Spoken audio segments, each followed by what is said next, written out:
not good, sir. Mm-hmm. Since we're all three here after the service, we can have a impromptu. For social media? Yeah. Got it. Yeah. Shalom, Israel. We'll get started in just a minute.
Shalom, Israel. Yahweh Shem Yahshua come to the brothers.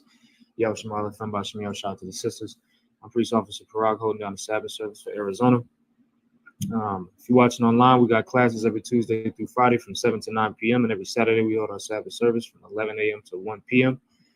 We're located at 12416 North 28th Drive, Phoenix, Arizona, suite number 4. All right. We're going to jump right on into it. So today we'll be talking about Christ in the Old Testament. Specifically, prophecy about Christ, prophecy concerning Christ in the Old Testament. A lot of people seem to there seems to be a lot of contention and misunderstanding of the prophecy of Christ in the Old Testament, which there are plenty of, which we will cover several of them today. Not all of them. I don't believe that we could cover all of the prophecy of Christ in the Old Testament in a 2-hour span. However, we'll cover as many as we possibly can and give a good understanding of them.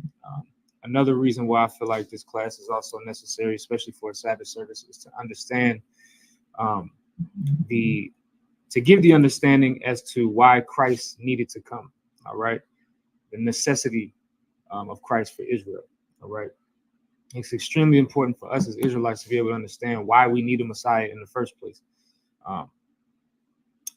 And then, of course, also just to understand how we have a mediator between us and God, an intercessor for us to be able to deal with the Most High. We understand that in times past, we've never dealt with the Most High face to face. Us as a nation have never dealt with the Most High face to face. The Most High never came to us collectively in some vision or in form and talked to all of us collectively. He's always used an intercessor or a mediator.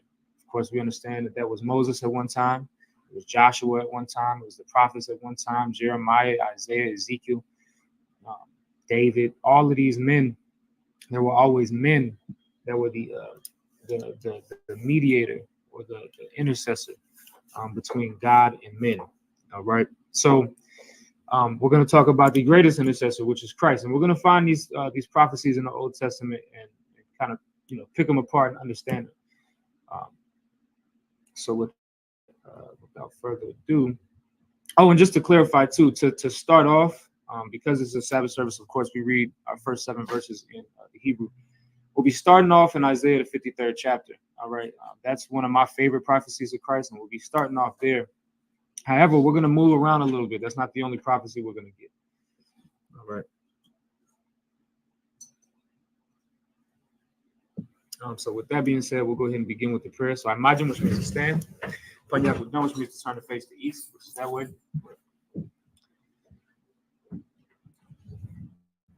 All right, so we're going to begin with the Lord's Prayer in the Hebrew. Abanawo. Now, Shema Shemaya, Kodash, Haya, Shamka, Yahweh, Malakwaka, Taba'a, Ratazaka, Haya, Aisha, Barataza, Kawa, Haya, Shemaya, Belanawa, Come, Kal Yawam, Wasalak now, Kal Wat now, Kasalak now, Kal Wat now, Wala'a, Bayana, on the side one, a ball, outside now, Mayan, right Kaya, Aka, Amalakwa, Allah, Lai Walamya. All right, the Lord's Prayer in English. Our Father, which art in heaven, hallowed be thy name.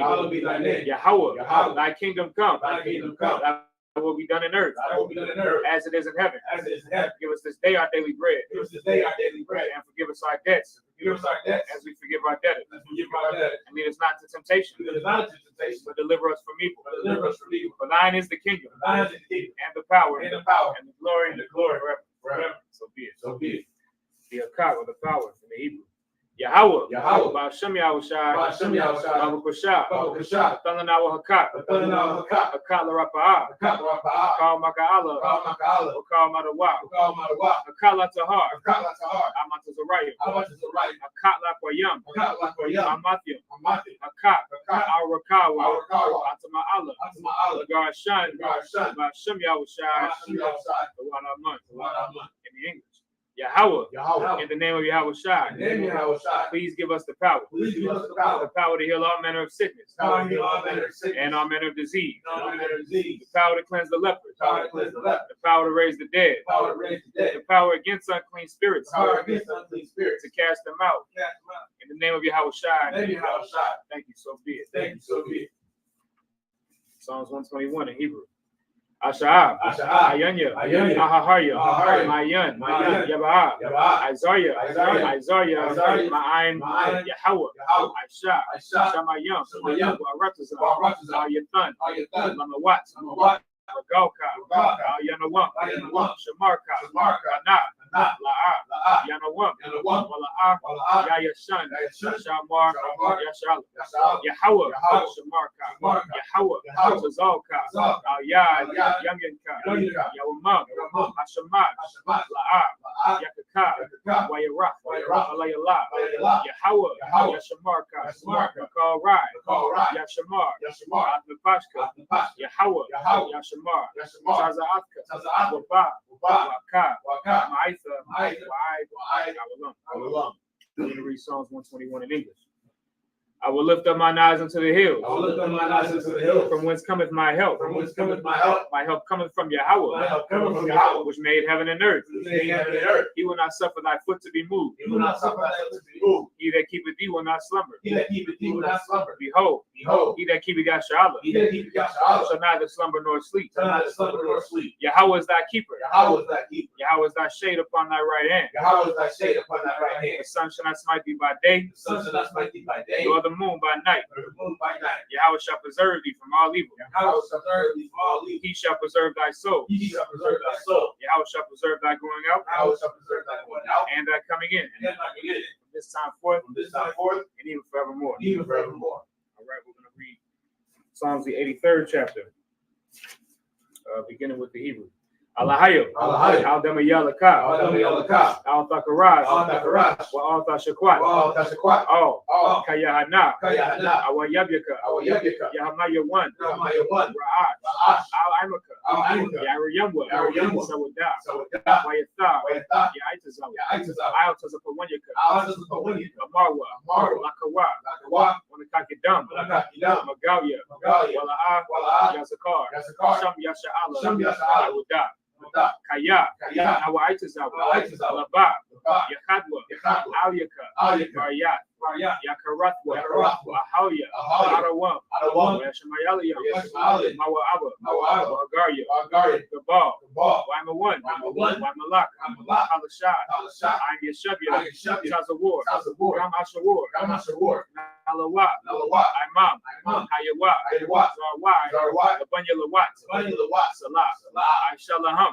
Ramadyan, Kasaya, Sara'ah, Kayabyan, Manakal, Yashwan, Nashamagwa, Bayan, Dara, Ayawa, Aman, La'adama, Shaitamwa, Nada, Yamawa, Ka'ira, Wakaza'aba, Wakazabak, Wakatazal, Mana'ai, Kal, Nasaya Kamwa, Ashar, Amarwa, Mayarashah, Lanawa, Na'awat, Alahayim, Alahayim, Shayathamwa, Nagogala, Kakwash, Lapanya Rakah, Ka'ash, Nabaira, Ya'ira, Kalahaba, Alahat, Aryam, Khan, Naradapma, Masairaka, Wabasa, Wapatka, Halam, Mala'ab, Panyaham, Balawan, Wayabakwash, Shamka, Yahawah, Yabashwa,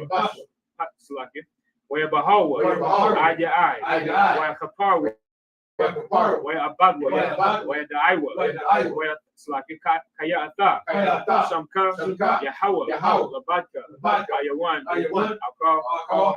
All right. Psalms 83rd chapter in English.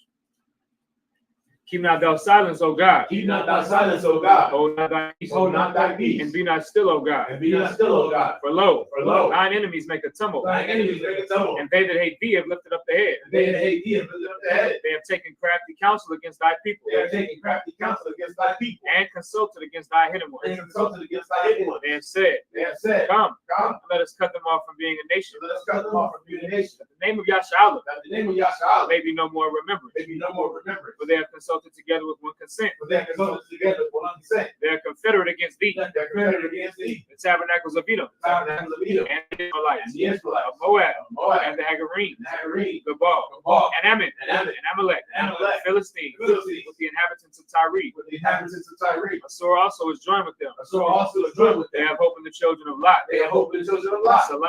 Salah. Do unto them as unto the Midianites. Do unto them as unto the Midianites. As to Sisera, As to Sisera, as to Jabin, as to Jabin, at the brook of Kasan, at the brook of Kasan, which perished that endured. which prayers that endured. They became as dung for the earth. They became as dung for the earth. Make their nobles like Oreb, Make their nobles like Oreb, and like Zeeb, and like Zeb. yea, Yea. all their princes as Zabal, All the princes that and survived. as Zamunah, And as Amunah, who said, who said, Let us take to ourselves let us take to the ourselves houses of God the houses of God in possession. in possession. Oh my God. Oh my God. Make them like a wheel, Make them like a wheel, as the stubble before the wind, as the stone before the wind, as the fire burneth the wood, as the fire burneth the wood, and as the flame setteth the mountains on fire. and as the flames set the mountains on fire. So persecute them with thy tempest, To persecute them with thy tempest, and make them afraid with thy storm. and make them afraid with thy storm. Fill their faces with shame, Fill their faces with shame, that they may see thy name. that they may see thy name. O Yahweh, O Yahweh. let them be confounded in trouble forever. Let them be confounded in trouble forever. Yea, let them be put to shame and perish. Yea, let them be put to shame and perish. That men may know that thou, And they may know that thou, whose name alone whose name alone is Yahweh, is Yahweh, are the most high of all the earth. art the most high of all the earth. We're going to read the blessings in the Hebrew. Barakatah Yahweh. Barakatah Yahweh. Why Yahweh Shai. Why Yahweh Shai. Why Mayaka'ala. Why Mayaka'ala. Why Lahayim. Why Lahayim. Matazab Ya'ah. Matazab Ya'ah. Allah Wab Yahanna. Allah Yahanna. Allah Wapya. Allah Wapya. Asaranya. Asaranya. Akwata Zayanya. Akwata Zayanya. Akaya Yaya. Akaya Yaya. Wahagwati. Wahagwati. Yahweh. Yahweh. Hashem Yahushai. Hashem Yahushai. We're going to read the blessings in English. Bless you, Yahweh. Bless you, Yahweh. And Yahweh Shai. And Yahweh Shai. And Michael. And Michael. And the angels. And the angels. Commanding General Yahanna. Major General Yahanna. The generals. The generals. The captains. Captains. The officers. The officers. The troopers. Troopers. And the sisters. And the sisters. Yahweh. Yahweh. In the name of Yahweh Shai. In the name of Yahweh Shai. Thank you so much. Thank you so much. So while you're shopping, we can be seated.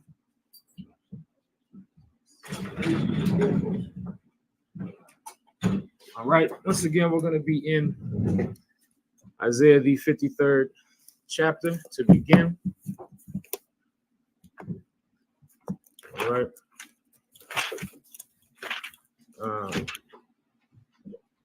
As I mentioned, we'll read 7 verses in Hebrew, and then we'll read the English and get some precepts.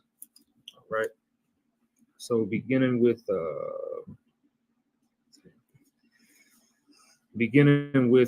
Isaiah 53, verse 1. Maya, Amayan, Lama'ai, Thawan, it's like it, Thanwa, Wazar Yahweh Al, Maya, Nagaltha, verse 2. Waya Al, Kayawanak, Lapanyawa, Wakasharash, it's like it, Ma'arataza, Tazaya, La'a, Tha'ar, Lawa, Wala'a, Hadar, Wanarwa, Wala, Slaki Wala'a, Mar'a, Wanakarawa, Verse 3. Nabaza, Wakadal, Ayasham, Ayash, Wakabawath, Wayadawai, Kaya, Wakamasa Thar, Panya, Slaki Panyam, Mamanwa, Nabaza, Wala'a, Hashaban Nawa, verse 4. Akan, Kalya Nawa, Hawa'a, Nasha, Omaka, Bayanawa, Sabalam, Wa'ana Slaki, Wa'anak Nawa, Kashaban Nawa,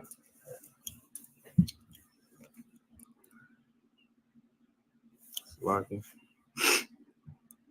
Nagawai, Maka, Alahayim, Wama'ina, verse 5. Wan Salaki, Wana, Makalau, Mapashai Nawa, Madaka, Ma'aiwan Nathya Nawa, Mawasar, Shalom Nawa, Al-Yawa, Wabakar, Thawa, Warapa, Lanawa, verse 6. Salaki, Kal Nawa, Kataza An, Ayanawa, Ayash, Ladarakwa, Panyanawa, Wayahawa, Hapagat, Slaki, Hapaga Yai, Bawa, Ath, I1, Kal Nawa, verse 7. Nagash, Wahana, Slaki, Wahawa, Naina, Wala'a, Yapathak, Payawa, Kasha, Latabak, Yawabal, Wakarahal, Lapanya, Gazaya, Wa'alama, Wala'a, Yapathak, Payawa. So now that was verses. That was verses. Let me get my Bible out too. That was Isaiah 53 and verses 1 through 7. Now we're going to read that, but I do want to get some precepts before we get that. All right, just so we can, because I kind of want to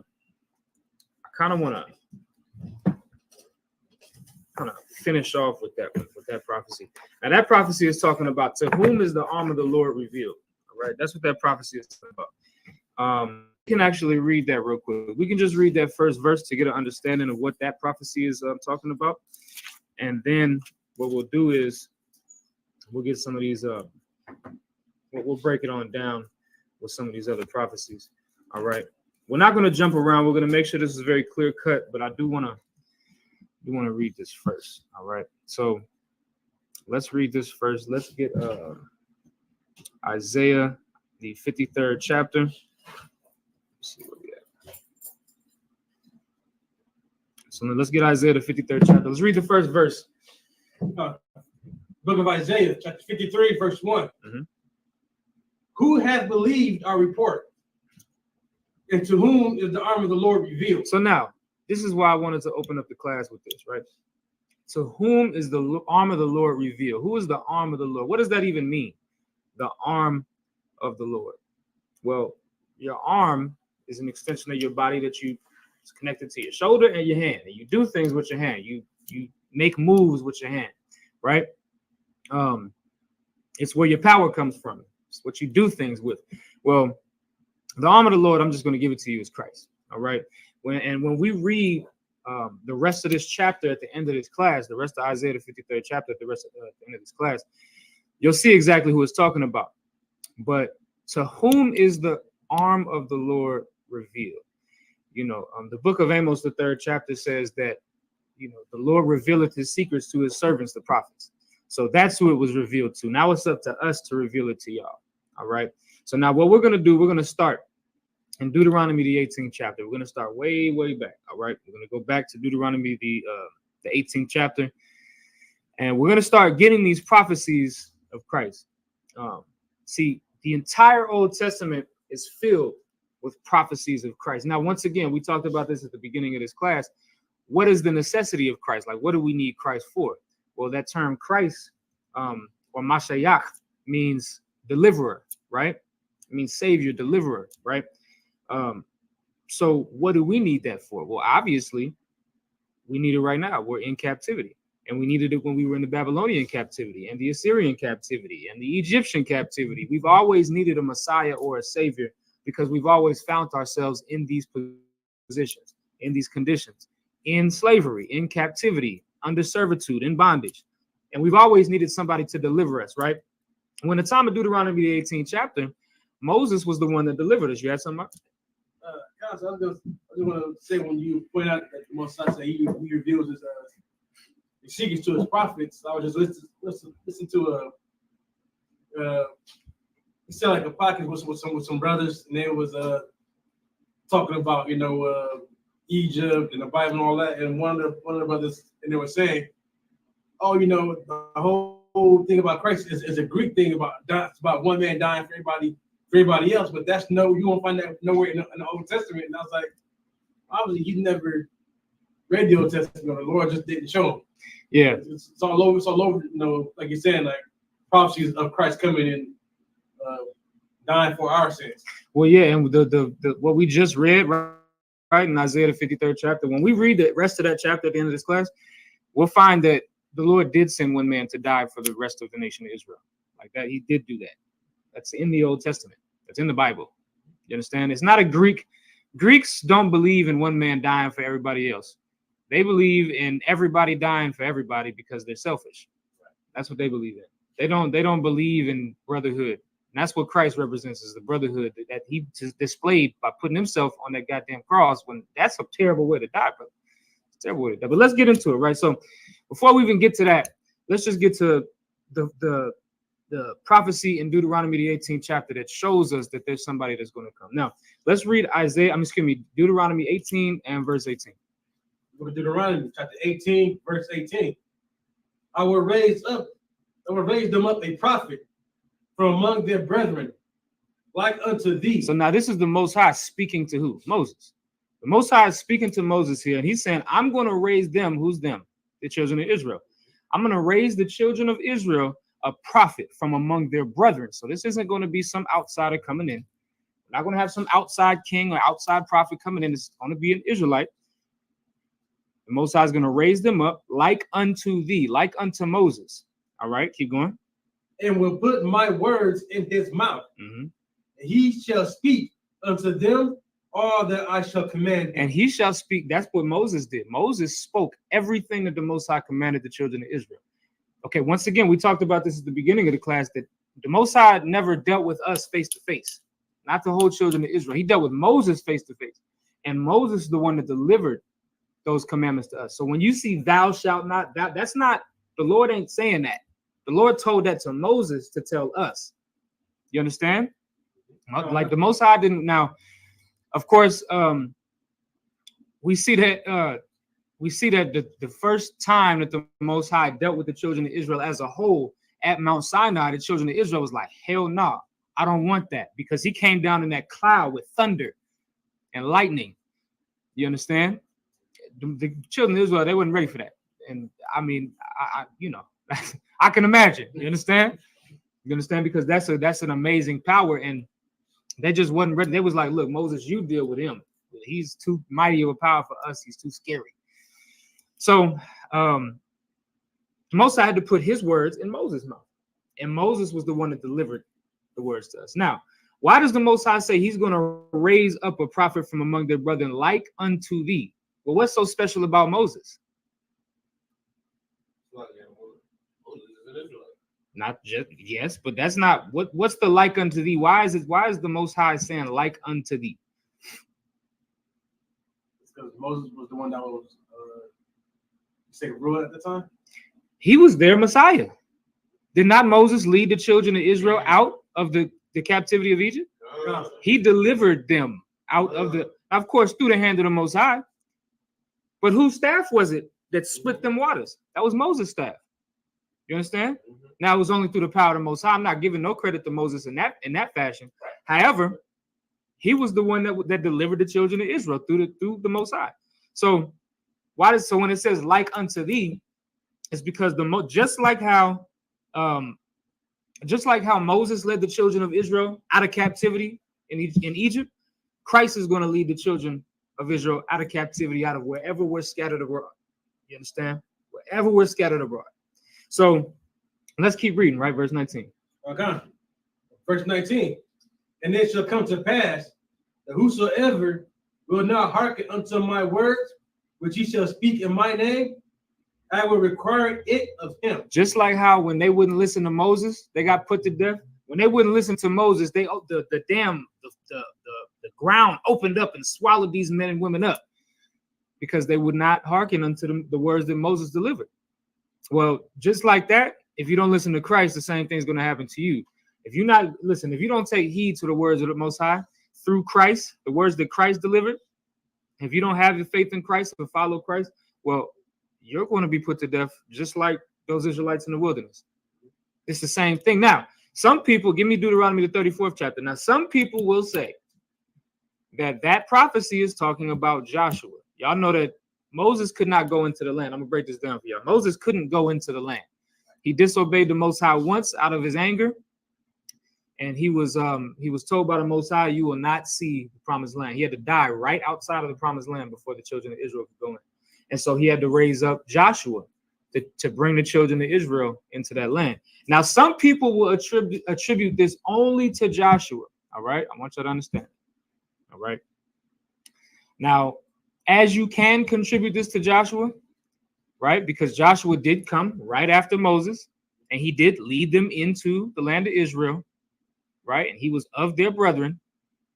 Although you can attribute it to Joshua, I'm going to show you why you can't only attribute it to him and how you must attribute it to Christ. Give me Deuteronomy 34:9. Book of Deuteronomy, chapter 34, verse 9. And Joshua, the son of Nun, was full of the spirit of wisdom, for Moses had laid his hands upon him. The children of Israel hearkened unto him, as the Lord commanded Moses. Right. So now this, I could totally understand why you're going to attribute what we just read to this man, because it is, right? But now keep reading. Okay, verse 10. And there arose not a prophet since in Israel like unto Moses, whom the Lord knew face to face. Nobody knew the Lord face to face between Moses and Christ. No prophet. Joshua didn't know the Lord face to face. Right? So now, once again, you can attribute Deuteronomy, the 18th chapter, to Joshua. You can. However, you'd be a fool not to attribute it, especially after what we just read, not to attribute it to Christ. And just something I like to always throw in there, this is the wisdom and like the mysteries of the Bible, right? I'm not trying to be spooky, right? But there's something that's called dual prophecy fulfillment, right? There are things that we're actually going to read one next. Go to Isaiah, the 7th chapter.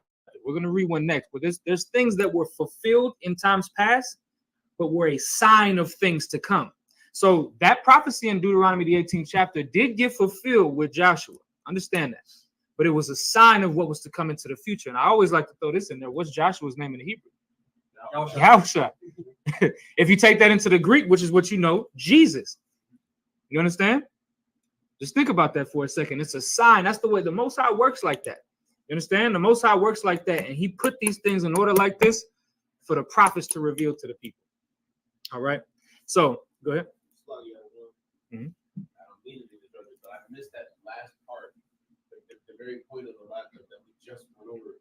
I remember you were talking about nobody had known, or the Most High face to face, like between Moses and Christ. Mm-hmm. I missed like the point of like how is it that we can't attribute it only to Moses, but we have to make sure that we attribute it to Christ? I'm losing. So he's you saying, okay, I think I get what the question that you're asking me. So you're saying how do we have to attribute it to Christ also? Yes. So you're saying, okay. The reason why we have to attribute it to Christ also is because in Deuteronomy 34:10, it says, and there arose not a prophet since in Israel like unto Moses, whom the Lord knew face to face. Nobody knew the Most High face to face since Moses. So that Joshua didn't know the Most High face to face. So the only other prophet that we know that knew the Most High face to face, who's we know right now is sitting on the right hand of the Father, is Christ. You get what I mean? So that's why we have to attribute that to Christ, right? But I'm gonna show y'all more about this dual fulfillment and how important it is, because another reason why this class is important as well is because you'll find people that only believe in the Old Testament. They believe that Christ is a false idol. They think we idolize him, we worship him. They'll say that the New Testament is Greek. They'll say all of that, right?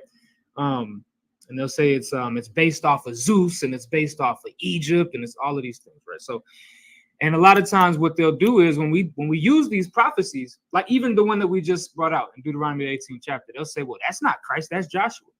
Well, we just cut that it's only Joshua. We proved that it has to be pertaining somebody else other than Joshua also. You understand? But now we're going to go to Isaiah the 7th chapter, because this is another one.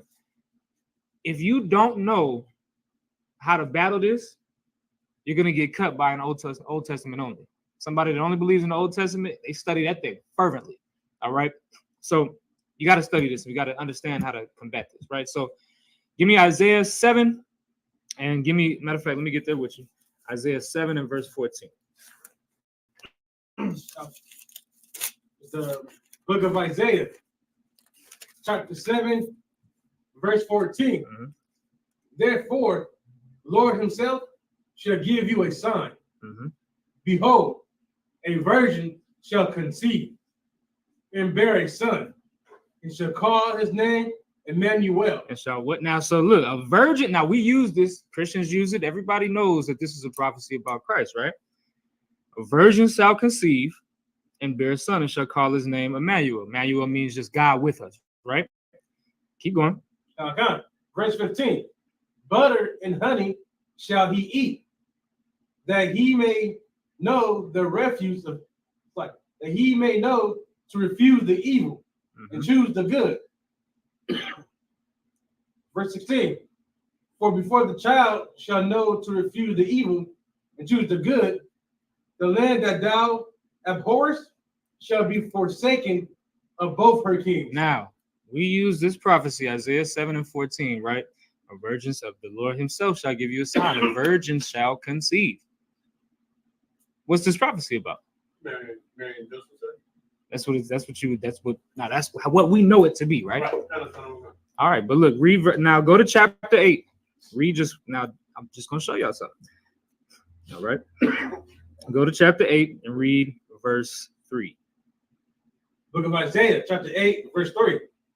And I went unto the prophetess, and she conceived and bare a son. Mm-hmm. Then said the Lord to me, call his name Mahir Sha'al Hashbaz. Mm-hmm. For before the child shall have knowledge to cry, mm-hmm. my father and my mother, the riches of Damascus and the spoil of Samaria shall be taken away before the king of Assyria. Now remember, we just read in Isaiah 7, it said, for before the child shall know how to refuse evil and choose good, the land that thou abhorrest shall be forsaken of both her kings. What did we just read? We just read, before the child shall have knowledge to cry, my father and my mother, the riches of Damascus and the spoil of Samaria shall be taken away before the king of Assyria. What we're reading is that the fulfillment of the prophecy we just read. And that's where somebody's going to take you to say, well, that prophecy is not about Christ, right? Somebody can take you there and say, well, that prophecy in Isaiah 7 and 14 that you attribute to Christ, therefore the Lord himself shall give you a sign. Behold, a virgin shall conceive and bear a son. We attribute that to Christ. They're saying you can't do that because we see that, and it's true, that prophecy is being fulfilled right here in Isaiah 8 and 3, right? However, I'm going to show y'all something that they don't understand. there is something that's called dual fulfillment of prophecy. I'm going to show you right now. Isaiah 8 and 18. Just drop down. We're in the same story, same timeline. Just drop down. Verse 18. Verse 18. Behold, I and the children whom the Lord hath given me are for signs and for wonders. The children, no, hold on. I and the children whom the Lord hath given me are for what? For signs and for wonders. And for wonders, go ahead. In Israel, from the Lords of hosts. So okay, from the Lord of hosts. Go ahead. Which dwelleth in Mount Zion. So what is he saying? He's saying the children that I got from this prophecy, it's a deeper meaning. They're for sign and for wonders. Give me Luke, the 2nd chapter. I'm going to show y'all something. Because once again, this prophecy is about Christ, but it's also about this boy that was born here as well. We have to understand how that's possible. This brother just said, I and the children whom the Lord have given me are for signs and for wonders. A sign of things to come. A wonder, right? Give me Luke 2 and 34. Let's understand something about this, all right? And we're going to directly relate this to Christ. This is the book of Luke, chapter 2 and verse 34. And Simeon blessed them and said unto Mary, his mother, behold, this child is set for the fall and rising again of many in Israel, and for a sign which shall be spoken against. Right. This child, this Christ, this is talking about Christ now, right? He said, this child is set for the fall and rising again of many in Israel, and for a sign which shall be spoken against. You have to understand that these prophecies are manifold, all right? And that's what you see in Isaiah, the 7th chapter. You see this prophecy being applied almost immediately. A virgin doesn't mean, just to be clear, in case anybody's confused, a virgin doesn't mean somebody that's never had sex before. A virgin just means only a woman can be a virgin. A man can't be a virgin. A virgin just means a woman that is of marriageable age, meaning she's old enough to now be available to be married. You understand? And she can pass her virginity. She can never have sex and be 40, 50 years old, and she's in menopause now. Now she's past her virginity. And now she's no longer a virgin, even though she's never had sex. A virgin just means a woman of marriageable age. So when that prophecy says that a virgin shall conceive, it's just talking about a young woman of marriageable age. All right. Well, that's the same thing that happened in the time of Isaiah, and the same thing that happened with Mary. Mary wasn't, she was having sex with Joseph. You understand? That's the type of virgin. She was a young woman of marriageable age, right? And that's how that prophecy was able to be fulfilled in the so-called New Testament with Christ. So now let's go to Proverbs, the 8th chapter real quick. This one's going to be kind of long. We're going to go through this. I want to get as many of these as possible. It's a million prophecies of Christ in the so-called Old Testament, but I want to get through some of them so we can understand how important and necessary Christ is to the whole idea of us being Israelites and, having the promise of the Most High. It's always been important, right? Like I said, we go back to Deuteronomy, the 18th chapter, and we can go back before that and see the order of Melchizedek. We can see that Christ has played a part in every integral part of the Bible. All right. So now we're going to go to Proverbs. Now, Proverbs was written by Solomon. Okay. And it's supposed to just be a book of wisdom, but it has a book of prophecy as well. And a book of understanding. All right. So let's get Proverbs, the 8th chapter. Let's start at verse 22. The book of Proverbs, chapter 8, verse 22. The Lord possessed me in the beginning of his way before his works of old. I was set up from everlasting, from the beginning, or ever the earth was. And this is Solomon speaking. Okay, now this is part of the reason why this is only part of the reason why we understand Solomon to be one of the incarnations of Christ. All right, because Solomon was not set up before the earth ever was. That's not true. Solomon was born after he was the son of David. You understand? So, this is not true for Solomon, but this is talking about Christ. All right. This is talking about his being Christ, right?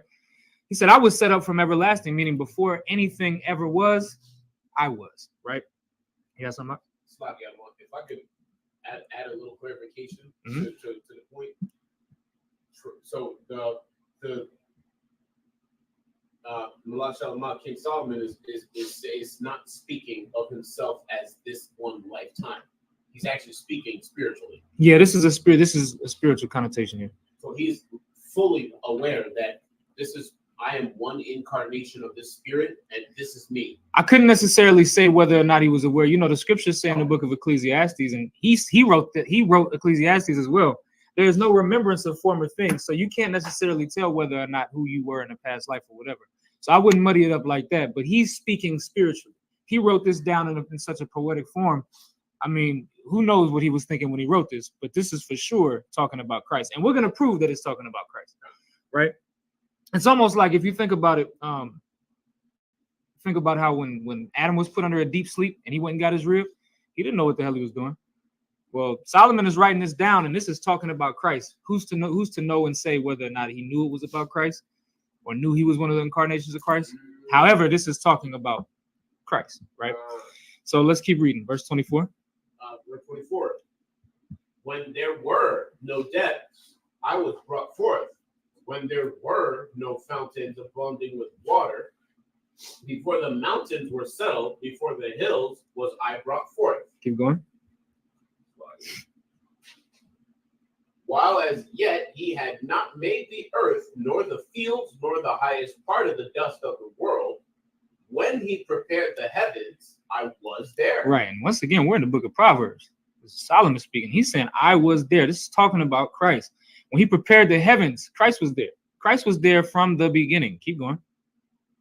When he set a compass upon the face of the depth, when he established the clouds above, when he strengthened the fountains of the deep, when he gave to the sea his decree, that the waters should not pass his commandment, when he appointed the foundations of the earth, then I was by him, as one brought up with him, and I was daily his delight, rejoicing always before him. Go ahead. Rejoicing in the habitable part of his earth, and my delights were with the sons of men. Now, give me Colossians, the first chapter. We're going to get a precept to this to further understand it. All right. Colossians, the first chapter. Colossians, the first chapter. And this is going to be important in understanding a few things about Christ. Once again, Christ was most certainly in the Old Testament. He was spoken about many times in the Old Testament. Ask somebody that only believes in the Old Testament and does not believe in Christ, ask them what the hell this is talking about, and they won't have an answer for it. Right? Well, we do have the answer because we understand the Bible. We understand what this thing is talking about. Okay, so now we're going to go into Colossians, the first chapter. We're going to get a precept and understand this, right? The second thing that this clarifies is that there is no such thing as the so-called Holy Trinity. The Most High is not the Son. The Most High is not Christ. Christ is not the Most High. The Most High is not Christ. Christ is not the Most High. They are two totally separate entities, and the Most High is the Father of Christ. Yes, I'm. So my question, real quick, was just where did they get that whole Christ is the Most High having the earthly experience thing from? Like, where did they? That comes from so when you go into like I wouldn't call them the early church, but like it's like the ante-Nicene church fathers around like 200 or 300 BC. I mean BC AD, a little bit after that. So around like 400 AD is when you really had the whole Christ was the Father having an earthly experience. That's when you had these people that were having these councils, people from different schools of thought. They all so-called believed in Christ. However, they all had different beliefs about Christ. Some people thought that Christ was the Most High. Some people thought that Christ was just a man, and some people thought that Christ was the Most High putting on like some sort of like a suit of flesh. You understand?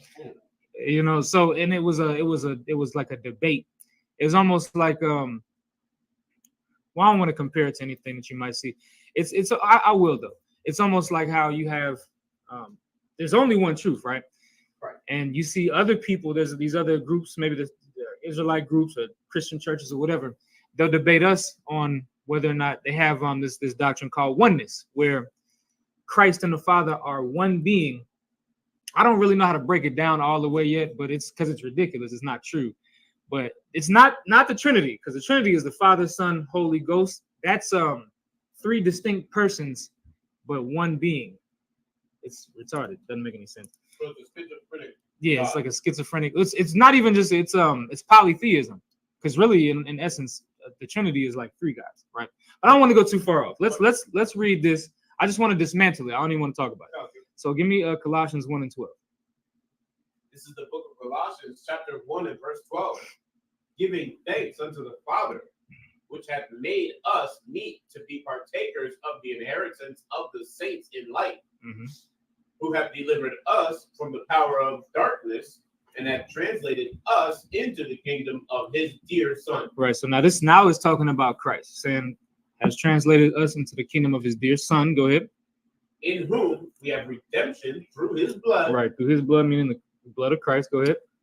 Even the forgiveness of sins, who is the image of the invisible God, the firstborn of every creature. So now what does that say? The what? The firstborn of every creature. So now what we have to say is that Christ was the very first creation of the Lord, which means that Christ was created, which means he had to have a creator, which is the Most High. Now he was the first creation for sure. And that's what we just read in Proverbs, the 8th chapter. Excuse me. That's what we just read, right? And so when you go into the Old Testament, so-called Old Testament, and you read about Christ, they understood what Christ was. Nobody tried to deify Christ. Now people are trying to deify Christ and make him God.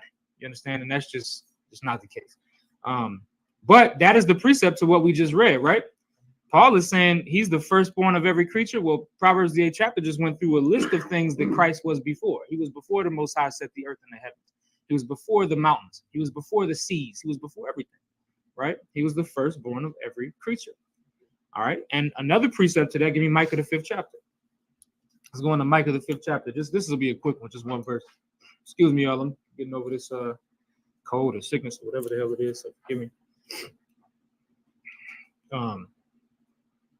This is another prophecy of Christ, but I want to show you it's a precept to what we was just talking about as far as Christ going from everlasting. Micah the 5th chapter, the 2nd verse. This is the book of Micah, chapter 5, verse 2. But thou, Bethlehem, Ephratah, though thou be little among the thousands of Judah, yet out of thee. Out of what? Out of thee. Out of where? Bethlehem, right? Go ahead. Shall he come forth unto me that is to be ruler in Israel. Who is that? Who came out of Bethlehem that we know? Like YAHANNA. Christ, right? Christ came out of Bethlehem, and he's the one that's to be ruler in Israel. This is another prophecy. Now, we're doing two things at once. Another prophecy concerning Christ.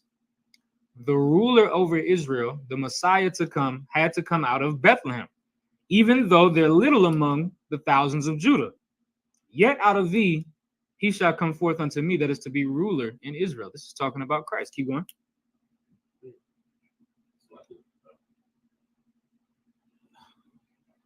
Who's going forth? Verse 4. No, end of verse 2. End of verse 3. End of verse 2. Verse 2. Who's going forth? Goings forth have been from of old, from everlasting. Right. Christ goings forth have been from old and from everlasting. Now, that don't sound like it's talking about, because see, somebody could try to attribute this to a person, like just a regular person, right? But this isn't talking about somebody who, just came on the scene. This is talking about somebody whose goings forth have been from old, from everlasting. Well, we just read that Christ was the first creation, right? And then we read in Proverbs the 8th chapter that Christ was before the heavens and the earth were even created. Christ was the first thing that was created. Well, that's from everlasting. Christ is his goings forth have been from everlasting, right? Now, let's go to Psalms the 78th chapter. We're going to keep knocking these prophecies out and just understanding that this is important, right? Because if we can go now, you can say that you believe and you can have all of the faith in the world, and that's cool. Blind faith is, it's a thing. I like to be sure. You understand?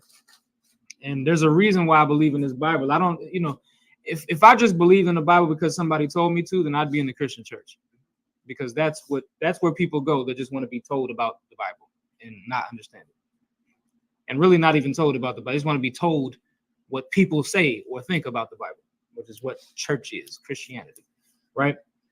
Me, I like to make my election sure. I like to know if this is what I'm gonna do with the rest of my life. Let me figure out why this is and what this is. You understand? And so let me figure out. There was a time, I'm gonna tell y'all this.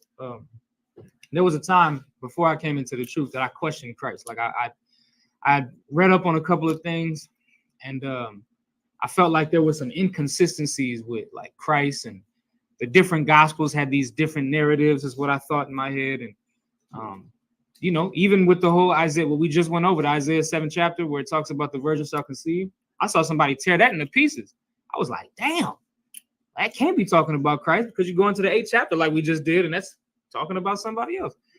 It wasn't until, and so this is what I do, and I would advise everybody to do this when you're researching anything, because I don't just throw anything away. I don't just discount anything. I research for and against the thing that I'm looking at.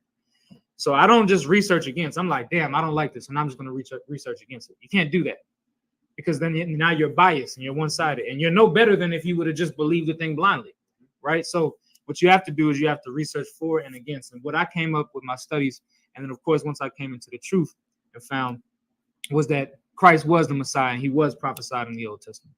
And that's why this class is important to me, because my faith in Christ at one time was wavering. And so I had to reaffirm and strengthen my faith.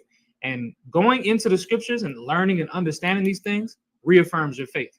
Not just somebody telling you, brother, you just got to have faith. That's garbage.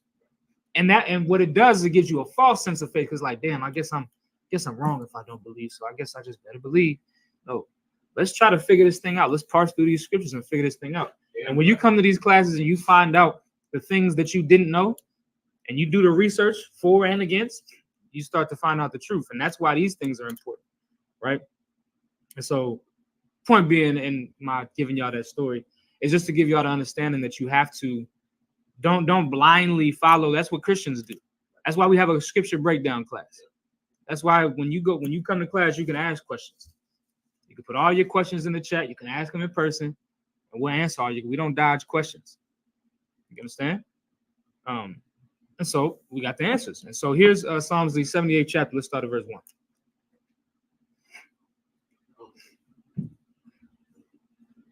This is the book of Psalms, chapter 78, verse 1. Give ear, O my people, to my law.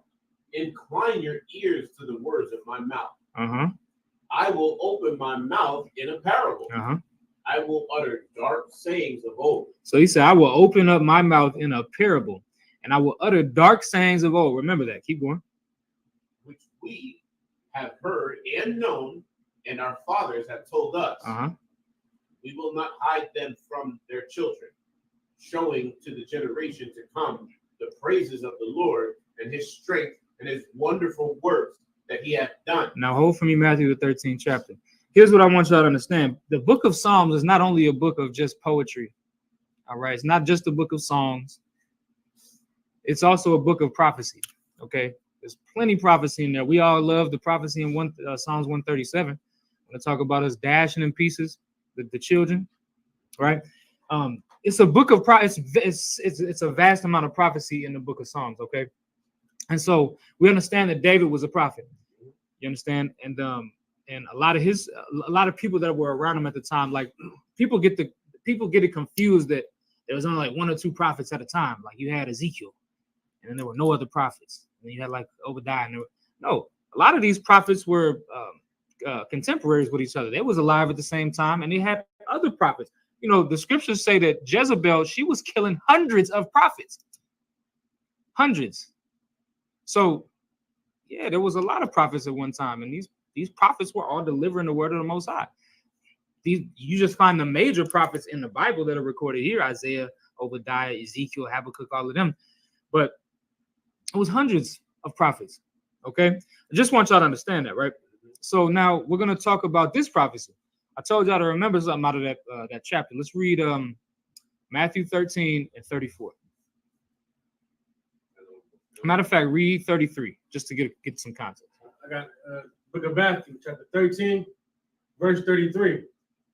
Another parable spake he unto them. And this is Christ speaking another parable. Go ahead.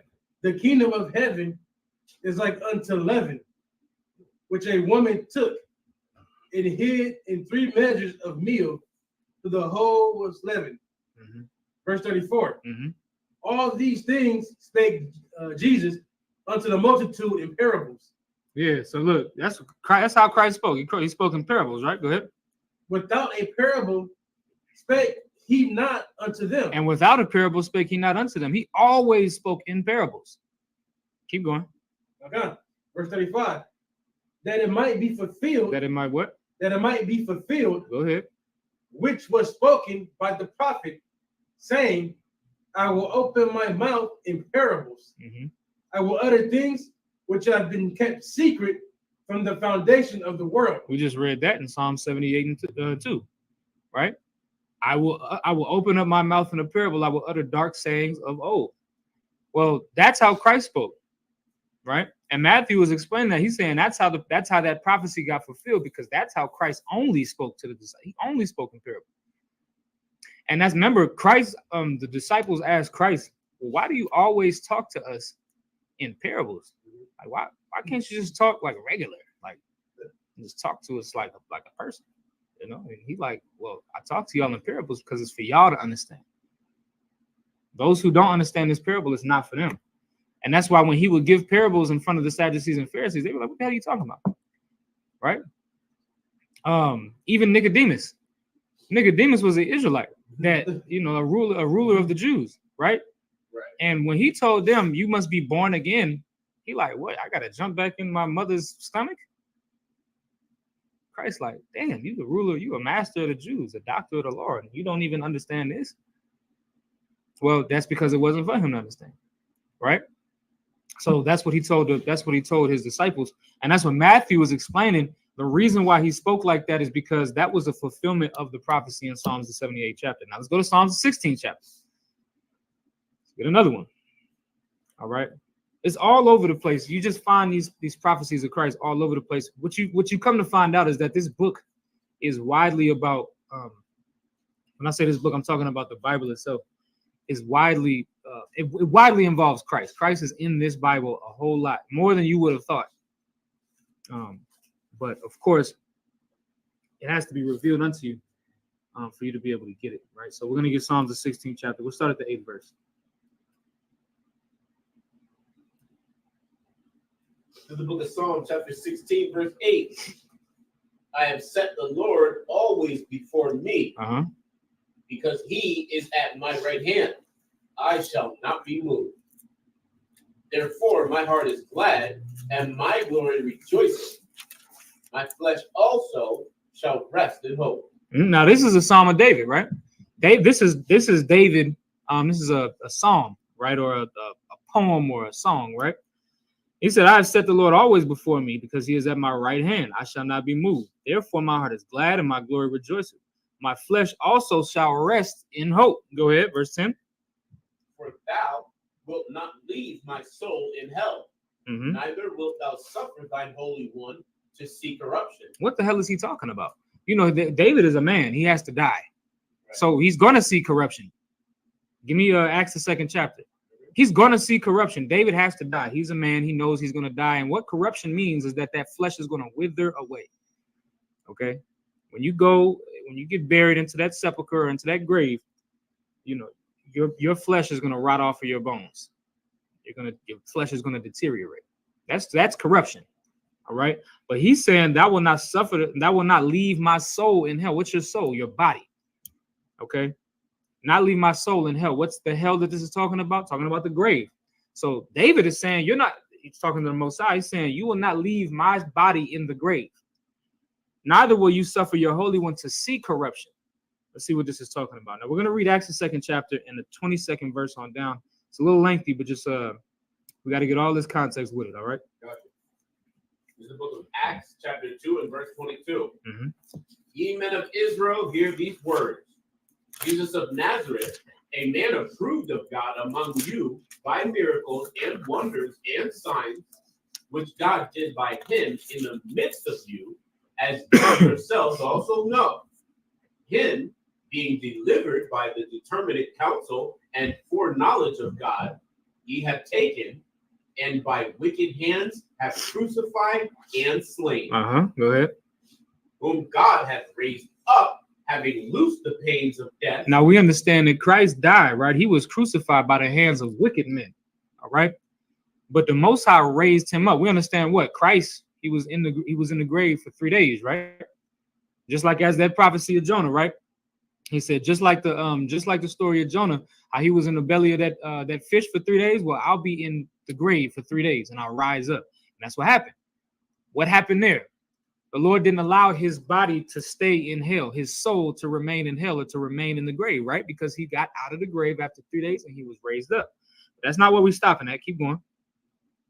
Whom God had raised up, having loosed the pains of death, because it was not possible that he should be holden of it. Right. Because that prophecy had to be fulfilled, right? Death could not hold on to Christ. Keep going. For David speaketh concerning him. For David speaketh concerning him, what we just read in the book of Psalms, the 16th chapter, right? David speaketh concerning him. Go ahead. I foresaw the Lord always before my face, for he is on my right hand, that I should not be moved. Now he's quoting what we just read. He's quoting everything that we just read in Psalms, the 16th chapter, right? Keep going. Therefore did my heart rejoice, and my tongue was glad. Moreover, also my flesh shall rest in hope, because thou wilt not leave my soul in hell. Go ahead. Neither wilt thou suffer thine only one to see corruption. That's what we just read, and that applies to Christ directly. And we see that it's being applied to Christ right here. This, I believe, is Peter speaking this. All right. If I'm not mistaken, I believe Peter is saying this to the whole this is at Pentecost. All right. And he's telling the whole congregation that that was the fulfillment of Psalms, the 16th chapter. David was speaking concerning Christ and saying that he would not leave, the Most High would not leave his soul or body in the grave, and that his body would not be allowed to see corruption. You know, after a few days in that grave, your worms start to getting at you. Your body's gonna start deteriorating. Well, Christ wasn't allowed to see corruption. So after those 3 days, he came out of that sepulcher, out of that grave, and he was raised up by the Most High, taken up by the Most High, because that prophecy had to be fulfilled. And Peter is making it known that that is the prophecy. All right, you had something, Mark? All right, let's read verse 28. Verse 28. Thou hast made known to me the ways of life. Thou shalt make me full of joy with thy countenance.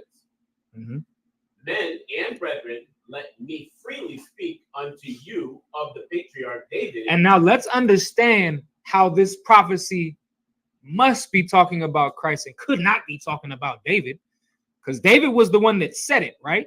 In Psalms, the 16th chapter. He the one that wrote those words down. Okay, keep going. That he is both dead and buried. He's dead and buried. Go ahead. And his sepulcher is with us unto this day. His sepulcher is with us unto this day.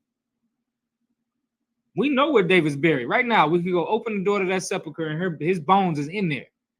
Flesh is rotted off of it. Ain't nothing but bones now, because his body was allowed to see corruption. You understand? His soul was allowed to stay in hell, in that grave. So David was talking about something else, someone else. Keep on. Therefore, being a prophet and knowing that God had sworn with an oath to him that of the fruit of his loins, according to the flesh, he would raise up Christ to sit on his throne. So that's how that prophecy could be fulfilled. And that's why David understood what he was talking about. He knew that his body was going to rot. He knew that he was going to see corruption, but he knew that on his throne would come a king that would not see corruption. He knew that on his throne, because that's what the Most High promised him. The Most High promised him that your throne will last forever. So he said, I'm not going to see corruption, but that's through my seed. And through his seed came Christ, who did not see corruption, who sits on the throne of David. Right? Keep going. Verse 31. Verse 31. He, seeing this before, spake of the resurrection of Christ, that his soul was not left in hell, neither his flesh did see corruption. This Jesus hath God raised up, wherefore we all are witnesses. Whereof We all are witnesses. And we all are witnesses of that. Well, of course, this is talking about them. Now, give me Isaiah, the 53rd chapter. We're going to read what we started off. We're going to come full circle, and we're going to read that prophecy that we started off with, Isaiah, the 53rd chapter. All right. once again, I mean, that's pretty clear cut. And these brothers understood that. See, and they're smarter than, if you think that you know more than them, you don't.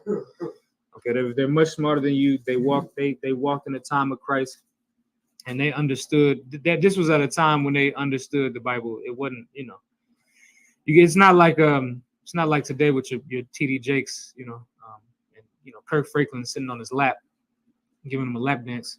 You understand? It ain't that. These brothers wasn't doing that. These brothers was devout men, Jews. You understand? Let's read Isaiah the 53rd chapter. Now we're going to break down what we started off with, okay? Because once again, we had asked the question, who is the arm of the Lord revealed to? All right. And we understand that it was revealed to the prophets, and here we are revealing it to y'all. That's why we're going through all of these different scriptures to be able to explain to y'all where Christ comes from, the prophecy of Christ, and why the prophecy is so important.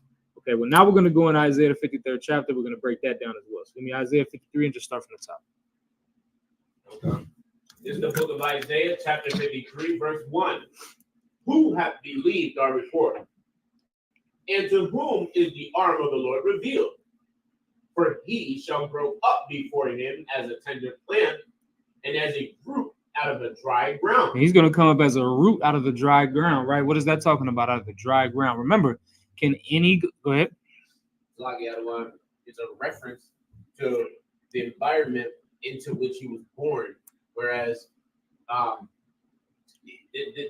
question is being posed from the position of like a damn Roman. It's like, is there anything that could come good out of, let's say, the projects? What is that?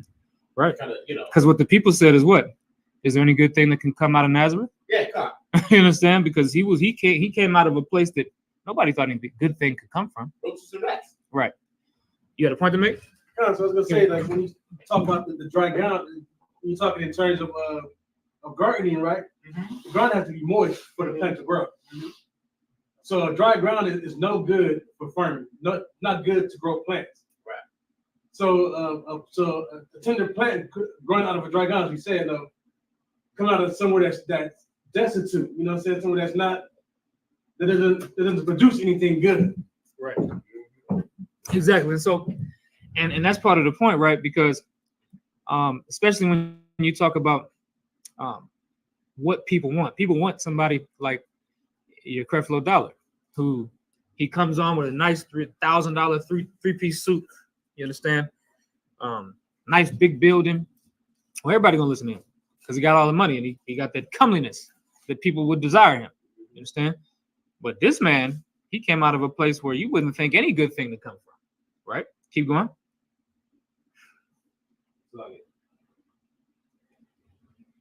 Middle of two. He had no form nor comeliness, and when we shall see him, there is no beauty that we should desire him. Right, and that's exactly what we're talking about, what we just said, right? Keep going. He is despised and rejected of men, a man of sorrows and acquainted with grief. And we hid as it were our faces from him. He was despised, and we esteemed him not. Now hold for me, Acts the 3rd chapter, right? Because it says he was despised, and we esteemed him not. He was somebody that we should have esteemed, somebody that we should not have despised, somebody that we should not have rejected. We should have accepted him, right? But we didn't. And we're going to talk about that for a minute. Give me Acts the 3rd chapter and 13th verse.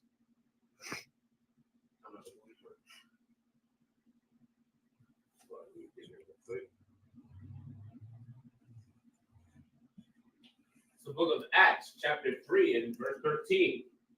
The God of Abraham and of Isaac and of Jacob, the God of our fathers, hath glorified his son Jesus, whom ye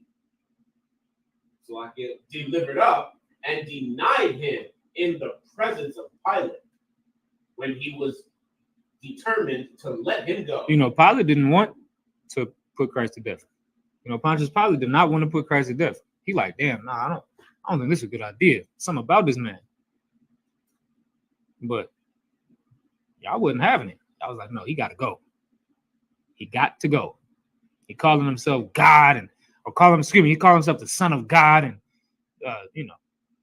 He's doing all of these magic tricks, turning water to wine, and witchcraft, healing people. He got to go, man. But Pilate didn't want that, right? Keep going. Verse 14.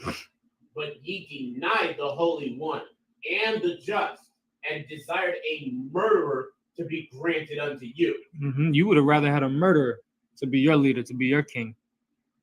Right? Keep going. Fuck, can I read that one more time? Go ahead. Verse 14. Verse 13. If you don't mind, sir. Go ahead. The God of Abraham and of Isaac and of Jacob, the God of our fathers, hath glorified his son, Jesus, whom ye delivered up, and denied him in the presence of Pilate, when he was determined to let him go. Mm-hmm. But ye denied the Holy One and the just, and desired a murderer to be granted unto you. Go ahead. And killed the Prince of Life, whom God hath raised from the dead, whereof we are witnesses. And we just read that in the second chapter, right? When Peter said that we were witnesses of Christ raising up. We were witnesses of that. Go ahead. You have something?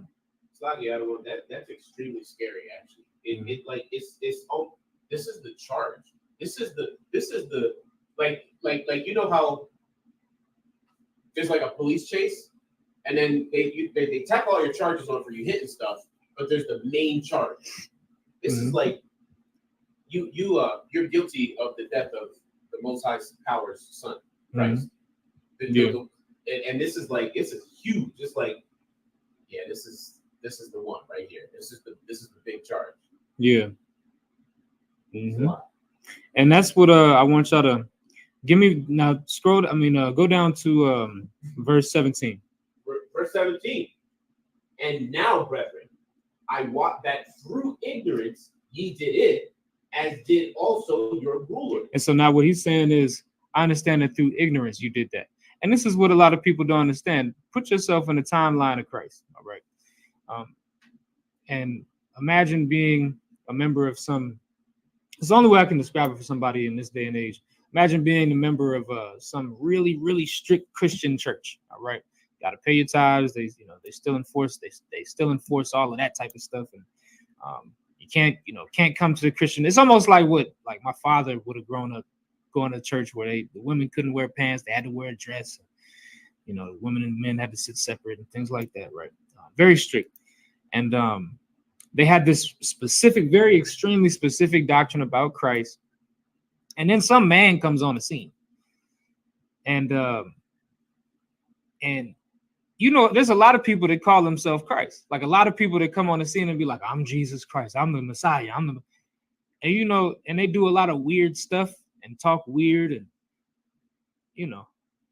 you look at it like they blaspheming the Most High. And that's how these people was looking at Jesus. They was looking at it like, this cat calling himself the Son of God. He only talking stories. He only talking parables. I mean, who the hell is this dude? Who the F does he think he is?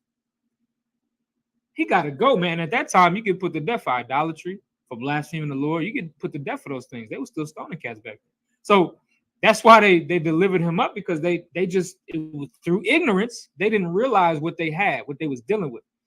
So, and that's why he's saying to these brothers, I want that through ignorance you did it, as also did your rulers, because I think the rulers they didn't understand anything about Christ. They didn't understand what Christ was or what he came to do. They just thought he was somebody coming to blaspheme the Lord. And they hated him because he said he was the Son of God. But it was true. They just didn't want to accept it. They didn't believe it. Right? Let's keep reading verse 18. Verse 18. But those things which God before had showed by the mouth of all his prophets that Christ should suffer, he hath so fulfilled. Now let's go back to Isaiah 53. Okay. And we'll be going back and forth from Isaiah 53, but right, it says showed by the mouth of all his prophets that Christ should suffer. Well, Christ fulfilled that because of y'all. And so let's read Isaiah the 53rd chapter. Let's read it verse 4. This is the book of Isaiah, chapter 53, verse 4. Surely he hath borne our griefs and carried our sorrows, yet we did esteem him stricken, smitten of God, and afflicted. Right. He bore our griefs. He carried our griefs. He died for our sins. He carried the burden that we were supposed to carry. He died for the death that we were supposed to die. Our death penalty. He took it. Right? Keep going. But he was wounded for our transgressions. He was wounded for our transgressions. Now, why would anybody remember how you were saying earlier, Razan, that people say, oh, this is like Greek custom, the New Testament is like Greek custom and everything, because how does one man die for another? But we just reading in the Old Testament right now. This is Isaiah the 53rd chapter, where it says, he hath borne our grief. He carried our sorrows. He was wounded for our transgressions. What are you talking about? It's not. What are you talking about? This is the concept of the Bible talking about Christ, or whoever the hell you think the Messiah is, or whoever the hell you think is taking the blame for our sins, whoever the hell you think that is. Well, this is talking about it right here, right in front of us. Right? Keep going. He was bruised for our iniquities. The chastisement of our peace was upon him, and with his stripes we are healed. Right, and with his stripes we are healed. It's ridiculous, right? Look, Matthew, I'm just read this real quick. Matthew 26 and 67 says, then did they spit in his face and buffeted him, and others smote him with the palms of their hands, saying, prophesy unto us, thou Christ, who is he that smote thee? Like these people, when they went to take him to slaughter on the way, they spitting in his face, hitting him with shit, punching him, beating him with whips. And he ain't deserve a goddamn bit of it. He never did a thing in his life to nobody, never hurt a fly. Do you understand? But he was wounded for our transgressions. He was bruised for our iniquities. The chastisement of our peace was upon him. And with his stripes, we are healed. He had to go through that so we don't have to, because we deserve that. We deserve to be the ones that get spit on, get beat the hell up, whipped, put to death, hung on a goddamn tree. We deserve those things because of our sin. But instead, he got hanged on a tree. Instead, he was whipped. He was bruised. You have something, Mark? Concert question, if I could. The brother, what was that brother's name that helped him carry the cross when he was being led to where they were going to crucify him? I can't recall. Is this brother worthy of any type of note? I mean, he's in the Bible. Is that what you mean? You say note like what? I mean, he's scribed in the Bible. I mean, I kind of like I have trouble, like you know, it's like, is it a sign of brotherhood to help him carry his cross if all you're really doing is you're walking into a place where Romans are going to execute your brother? Is that really brotherhood? Let's go to Mark 15 and 21. Mark 15 and 21. Yeah, Mark 15 and 21. Let's do it real quick. This is the book of Mark, chapter 15, verse 21. And they compelled one Simon, a Cyrenian, who passed by coming out of the country, the father of Alexander and Rufus, to bear his cross. Mm-hmm. And they bring him unto the place Golgotha, which is being interpreted the place of a skull. So now that's pretty much all that you need right here. But what is the question that you have about that? So that's what his name is, Simon. Okay. Is he? I mean, did he do a good? Well, no, they had to tell him to do it. Yeah. So I mean, I wouldn't. We can only speculate. But I mean, they told him something. He was just passing by. He was just walking by, and they were like, "Hey, you, help him carry that cross." So he did it. So I wouldn't say whether or not it's brotherhood or not. I would just say somebody told him to do it, and he did it. Probably because he was scared. Go ahead. Like, sir, like in all seriousness, would this as a brother, would this have been a good time to run? Who? For Simon. Nah. Well, no. This ain't the Simon. Are you thinking this is the Simon like one of the disciples? All I'm looking at is the scenario itself. I don't want. And I mean, he was just passing by, and they told him, "Hey, help him hold up that cross." He was being escorted by the Romans, like the Roman band. So he was, I'm sure he was just doing what the hell he was told. I think what I just did is try to stop prophecy retrospectively. Like, well, could he have stopped Christ from been crucified, he would have ran, they had chased him, left Christ alone. Yeah. I think Now that would have been out of the spirit, because Yeah, even that's- even Peter tried to stop prophecy. He was about to go to war with them cats trying to take Christ. But Christ called him Satan. You know what I mean? So, but let's keep going. Let's go back to where we was at. In Isaiah 53, verse 6.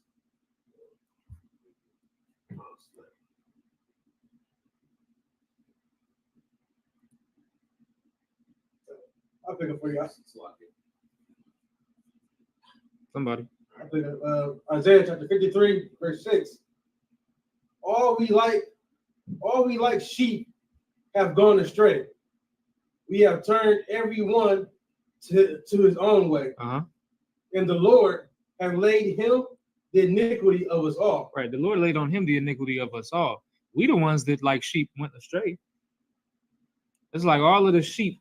You're a shepherd and you got all your sheep and you got to round them all up, but they not listening. They're not coming back. They just running away. And so you got a lamb somewhere. The lamb ain't got nothing to do with the goddamn sheep. And you just start whooping his ass. God damn it, them damn sheep. You start whooping. It don't make no sense, right? But that's the way the Lord did this thing, so that way the sheep now can come back. That's the analogy, right? I know it's ridiculous, but when we take it away from talking about literal sheep and talking about humans that have the ability to take instruction, we should have been listening to our Father. And the thing is, the only other way that this could have gone is that all of us die and only Christ gets to live. And the Most High didn't see fit for that. So we needed, of course, we understand the law of sacrifice. Most of us would have been a sacrifice. There's things that you can sacrifice for. There's things that you can atone for sins. There's certain sins that you can atone for, but you cannot atone for murder. You understand? You cannot atone for adultery. You cannot atone for witchcraft, which is what most of these brothers is doing out here, selling this dope and using this dope. You cannot atone for those things. So you have to be put to death. Thou shalt not suffer a witch to live. Right? For homosexuality, you have to be put to death according to the Bible, not according to me, according to the Bible. Right? You have to be put to death for those things. But if that's the case, well, then all of these cats got to go. We all didn't sin, a sin worthy of death. So now, who's left? Just Christ? Well, the Most High didn't see fit for that. So he decided that he was going to make one sacrifice. So that way we don't have to die. Because Christ's going to live forever. You understand? But now let's keep reading, right? So, let's see. But the Lord had laid on him the iniquity of us all. Verse 7. Okay. Verse 7. He was oppressed, and he was afflicted, yet he opened not his mouth. Mm-hmm. He is brought as a lamb to the slaughter, and as a sheep before her shears is dumb. So he opened not his mouth. Right. The same way that a sheep before her shears is dumb, he opened not his mouth. Right. I'm gonna read John the 18th chapter just so we can get through it. Right. John the 18th chapter 36 verse. It says, because remember, we just read he was afflicted, yet he opened not his mouth. He didn't have nothing to say about it. He knew he had to do it. So as a good soldier, he shut the hell up about it. So John 18 and 36 says, Jesus answered, my kingdom is not of this world. If my kingdom were of this world, then would my servants fight, that I should not be delivered to the Jews. But now is my kingdom not from hence. So he's saying if it was up to me, I'd fight. I'd tell all my servants to fight, and we go to war with all you bastards. But this ain't my stilo. This ain't my thing. Right. I'm not doing this. The Lord is doing this. And who the hell am I to step in the way? You think I want to be delivered to the Jews? Be delivered to the Romans? Be delivered to the people that are going to put me to death in the worst way? I don't want to do that. But this ain't my kingdom. This ain't my call. And that's why the scriptures say that he just shut up. He didn't ever complain. He didn't ever, he said, man, God damn it, I don't want to do this. Like, the only thing he did one time was he asked if the Most High could remove this cup. But before he could even receive a response from his father, he said, but if I have to drink this cup, then I'm going to drink this cup. If I got to die, then I got to die. This is the only way, and this is the only way. So most of us would be like kicking and screaming at the door, fighting for our goddamn lives. Even and I'm saying most of us, I'm talking about us as a people, right? Because we're so selfish as a people. Most of us, even if it meant that 10 people could live, we'd rather those 10 people die and we live. We're gonna be kicking and screaming at the door, holding on to the doorpost. Don't take me out there to get killed. Well, Christ was the type of man that would die for 10 sinners, 1,000 sinners, 1,000,000 sinners. And we wouldn't die for one righteous man. We wouldn't put our lives on the line for one righteous man. Go ahead, yes. I was gonna say that it shows how selfish the world is. It's like when you watch like one of those shows or those or animes, whatever, you got situation where the main character is in a spot where the it's either this one person has to die to save everybody else, or let this person live, but then it jeopardizes everybody else's safety. Right. They always choose, we'll just find a different way to make sure this person lives. But it's like, why do that when if the selfish thing is, let me take my life so that everybody else can live. Yeah. They show us how selfish the world is. The world would be like, well, no, we don't want that. Let's find a way for everybody to suffer together. Mm-hmm. You know what I'm saying? I didn't start to realize that until, coming to the truth and then really seeing these shows and seeing like, that's kind of like, that's real selfish. You know what I'm saying? If one person, even the person whose life was in danger, like, hey, if I could die and everybody live, I'll do that. But he'll be convinced that, no, that's wrong. Right. We should find a way for everybody to suffer together. Yeah. Yeah, and that's it's just it's a concept that a lot of people don't understand. It's just called brotherhood. That's all it is. And Christ understood it. He understood the mission. He could have failed, but he understood what had to be done. And that's what a lot of people don't understand. There's certain things that just have to be done, and you just have to deal with it. A lot of people think that they have options. But when you're given an order from the Most High, there is no option. There's no option 2 or option 3. The Lord, when he gives an order, it's not, well, you can do this, but you can also do this. It ain't. It's only one option. And the Lord said to Christ, hey, you're going to go down there. You're going to live to be 33 years old. You're going to teach my people before you go. You're going to get them to follow you. You're going to put the gospel out. And then you're going to die. And it's going to suck. But you're going to die so that way your brothers and sisters can live. So that way they have a way back to me. And so he said, God don't want count. He just did it. So they just shut up. He did exactly what he was supposed to. Lived a perfect life, never sinned, never went against the Most High. You understand? You had something up? A lot of it. I was going to say, so building what you said. When the Most High gives you an order, he doesn't. It's not just that there's no choice, but he'll send angels to chase your behind down and threaten you with death. Like the Most High will not take the answer. The Most High does not take no for an answer when he wants you to do a job. If he wants you to do a job, you can try to kill yourself. People can try to kill you and you will live. Ask Jonah about it. Right. How do you survive 3 damn days inside of it? If he wanted, the Most High wanted him to just do a damn job. Mm-hmm. Goddamn do it. So Mm-hmm. it's like that. Yeah. So there that goes, man. Let's finish this out, man. Let's get verse 8. So 53 and 8. Let's read on down. Okay. It's Isaiah chapter 53, verse 8. He was taken from prison and from judgment. Who shall declare his generation? For he was cut off out of the land of the living. For the transgression of my people was he stricken. Mm-hmm. Verse 9. And he made his grave with the wicked. Right. He died the same way a wicked man would die.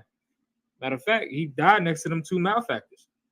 One of them repented, but the other one, and both of them was still malefactors, you understand? And they was, he made his grave with the wicked. He died the way a sinner would die. Go ahead. Okay. And with the rich in his death, mm-hmm. because he had done no violence, neither was any deceit in his mouth. Right. He didn't deserve it. Keep going. Okay. Verse 10.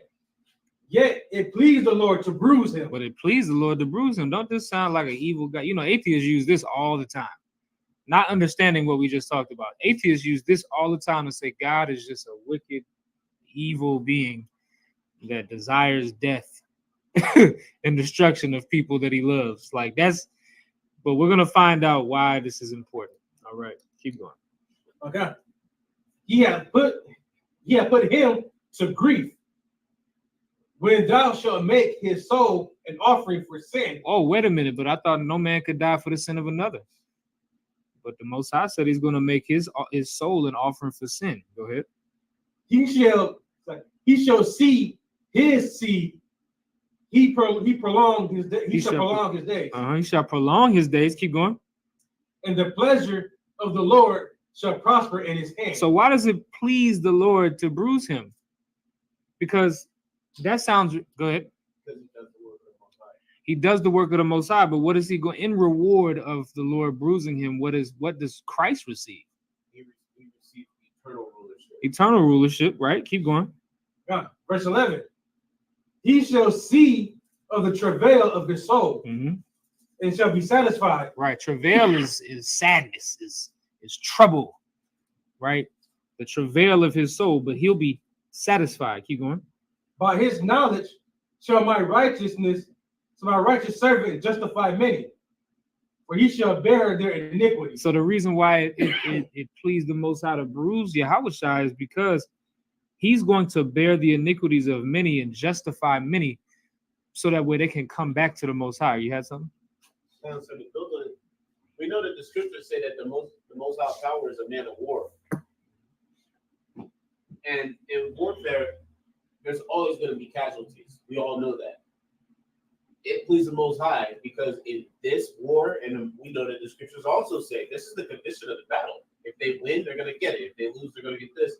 The Most High knows, like, for his perfect soldier. Look, soldier, if you die, when you die, I gain my whole family. I get all my people back, and I'm gonna bring you back. Like that's a deal. And he's, the king, of course, the perfect soldier. You're gonna rule over your whole. You're gonna conquer the earth. Like his death was so sick and so twisted. But the deal that the Most High cut him was like, you gotta be a G to take it. Yeah. But if you take that damn deal, and Yahawashi took that goddamn deal and did that order, and his reward is righteous. Like the Most High is like the Don, and I shouldn't say that.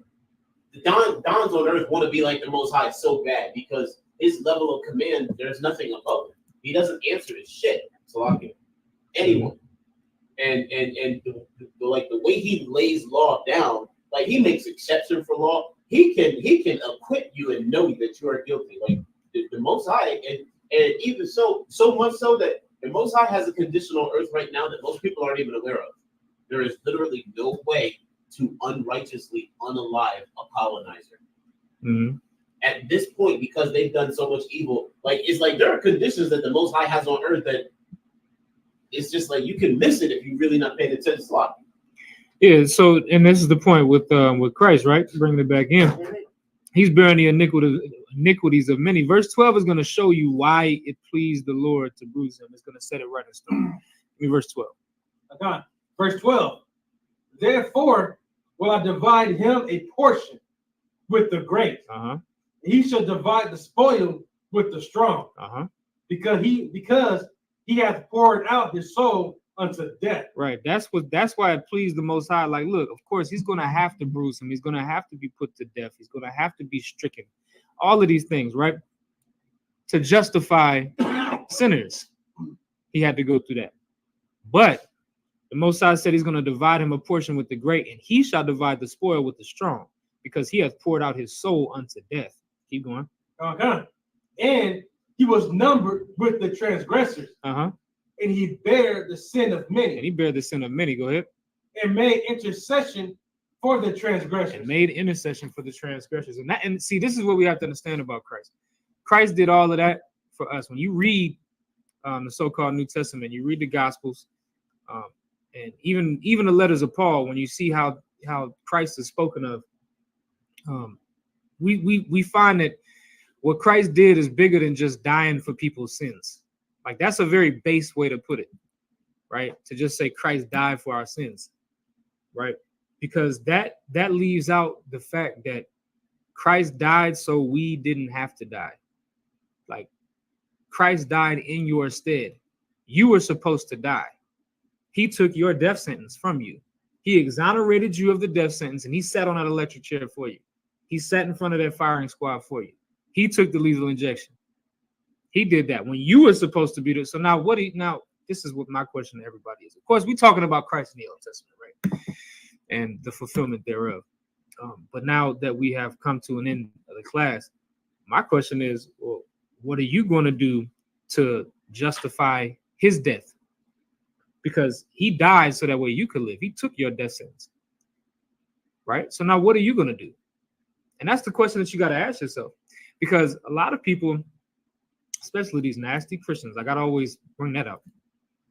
These nasty Christians just believe that Christ died for them so that way they could do whatever they want. So now, instead of saying, you know what, Christ died for me so that way I could get my life together. So I have extra time. I got this grace period so I can get my life together, start pleasing the Most High, because that's ultimately what Christ died for you to do, to have some extra time, to not be put to death, to give you a piece of, give you a grace period to be able to come back to the Most High. Ain't that what the Most High wanted? Didn't we just read that? The Most High only put Christ to death so that way you didn't have to die, so you could come back to him. We just read that. But you think Christ died so that way you could stay away from the Most High? Continue in your sin? That's why Paul said to you stupid niggas out here that think that you can sin now because of Christ. Paul said in the 6th chapter of Romans, what then? Shall we continue in sin that grace may abound? God forbid. How shall we that are dead to sin live any longer therein? We're supposed to be dead to sin through Christ. But you want to continue living in sin. You know what you're doing? You're spitting. Just the same way that the Roman centurions was spitting on Christ when they was dragging him to his death, you're doing the same thing. Every time you eat a piece of pork, every time that you have sex with that man's wife, every time you're a whore, every time you smoke that blunt, every time that you do anything that the Most High hates and shows in this Bible is a sin, you are spitting on Christ's face, the same way that the Roman centurions was doing. You're doing the same thing. So my point is, if you can now, and hopefully you can see it now, hopefully you can see what Christ had to go through and what Christ had to do in order for you to have a second chance at living and not be unalived, put to death because of your sin, maybe you'd stop sinning. Right. Maybe you'd say, you know what, I'll never touch pork again. I'll never eat anything that's on that Leviticus 11 unclean food list. I'll never eat anything like that. I'll never smoke another blunt. I'll never indulge in any of the activities the Lord told me is unlawful, because Christ died so that way I have a chance to live. You understand? But that's the point, right? So, I wanted to make sure that we read some of these prophecies about Christ.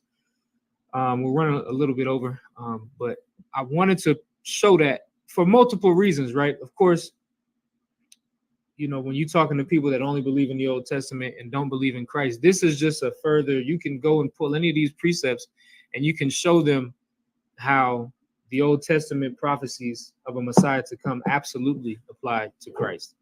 And then not only that, it should also strengthen your faith in Christ, strengthen your understanding of where Christ comes from. A lot of people don't understand where Christ comes from, mainly because of the Christian church. He just on the scene, Matthew 1:1. In the beginning was the Word, and the Word was with God, and the Word was God. That's the first time you ever hear anything about Christ, but that's just simply not true. You go into the Old Testament, and Christ is all over that place, and you start to find out that this whole entire Bible is about Christ and what he's going to do for the children of Israel. So we have to understand that Christ is bigger than just the 4 books of the gospel. All right. That being said, we'll go ahead and close out. I imagine which means to stand. Find y'all with numbers, which means turn and face to the east. We're going to close out, beginning with the Lord's Prayer in the Hebrew. Abanawa, Shabashemaya, Wadaj, I.S.U.P.K, Yahweh, Y.A.H, Taba'a, Tazaka, I.S.H, Rataza, Kawa, I.S.U.P.K, Mashemaya, Nathalanawa, Makam, Kal-Yawam, Wasalakanawa, Kawatnawa, Kasalaknawa, Kawatinawa, Wala'a, Abayanawa, Side 1, Abal, Hawashanawa, Mayan, Raikaya, Laka, Hamalakwa, Wa'ala, Wa'Fa'Ra, Liwalamium, Lord's Prayer in English. Our Father, which art in heaven, hallowed be thy name. Yahweh, thy kingdom come, thy will be done on earth, as it is in heaven. Give us this day our daily bread. Forgive us our debts, as we forgive our debtors. Lead us not to temptation, but deliver us from evil. For thine is the kingdom, and the power, and the glory, forever. So be it. I'm going to read the power in the Hebrew. Yahweh, Ba'ashem Yahushai, Babu Kushai, Nathalanawa Hakak, Hakala Rapa'ab, Kal Maka'ala, Wakal Marawa, Hakala Tahar, Hamata Zaraya, Hakala Kwayam, Hamathio, Hakat Arakawa, Hatama'ala, Garashan, Ba'ashem Yahushai, Walaman, in the English. Yahweh, in the name of Yahushai, please give us the power, the power to heal all manner of sickness, and all manner of disease, the power to cleanse the lepers, the power to raise the dead, the power against unclean spirits, to cast them out. In the name of Yahushai, thank you, so be it. I'm going to read Psalms 121 in the Hebrew. Asha'a, Ayanya, Ahahaya, Mayan, Yaba'a, Isaiah, Ma'aim, Yahweh, Aisha, Shamayam, Warataza, Ayathan, Lamawat, Ragalka, Ayanawam, Shamarka, Kana, La'a, Yanawam, Wala'a, Yayashan, Shamar, Yashala, Yahweh, Shamarka, Yahweh, Tazalka, Al-Yad, Yaganka, Yawmam, Ashamash, La'a, Yakaka, Wayarath, Walayala, Yahweh, Yashamarka, Makal Rai, Yashamar, Atapashka, Yahweh, Yashamar, Taza'afka, Waba, Wa'aka, Ma'itha, Wa'ad, Awulam. Psalms 121 in English. I will lift up mine eyes into the hills. From whence cometh my help? My help cometh from Yahweh, which made heaven and earth. He will not suffer thy foot to be moved. He that keepeth thee will not slumber. Behold, he that keepeth Yashala shall neither slumber nor sleep. Yahweh shall preserve, like Yahweh is thy keeper. Yahweh is thy shade upon thy right hand. The sun shall not smite thee by day, nor the moon by night. Yahweh shall preserve thee from all evil. He shall preserve thy soul. Yahweh shall preserve thy going out and thy coming in. This time forth and even forevermore. We're going to read Psalms the 83rd chapter in Hebrew. Alahayim, Adama Yalaka, Al Thakaraj, Al Thashakwat, Al YAHANNA, Y.A.H, Yahamayawan, Ra'ash, I.S.U.P.K, Yarayamwa, Sawada, Y.A.H, Yaitazawa, Al Tazapawanyaka, Amarwa, Lakawa, Nakakidam, Magalia, Wala'a, Yazakar, Sham Yashab, Wada, Kaya, Nawaitazawa, Laba, Yakadwa, Awyaka, Raya, Yakarathwa, Ahalya, Arawam, Eshamayaliya, Mawa'aba, Wagarya, the Ball, Wa'amawan, Wa'amalak, Alasha, Anyashabya, Tazawar, Gamashawar, Nalawa, Imam, Hayawa, Zarawai, Labanya Lawat, Salah, Aishalaham, Kamadyan, Kasaya, Sara'ah,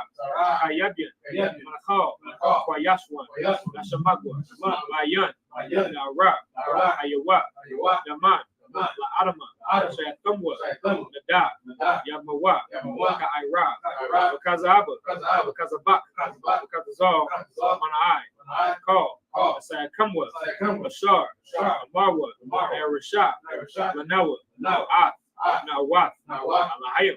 Alahayim. Asaya Kamwa. Gogala. Kakwash. Apanya Rakah. Ka'ash. Nabaira. Yaira. Kalaba. Kalahat. Aryam. Khan. Daradapma. Masa Iraka. Wabasa. Wapafka. Kabalam. Mala'at. Panyaham. Malawan.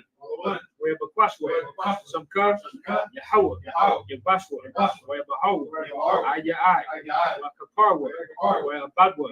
Wedaiwa. Kayatha. Samka. Yahawa. Labadka. Ayawan. Akar.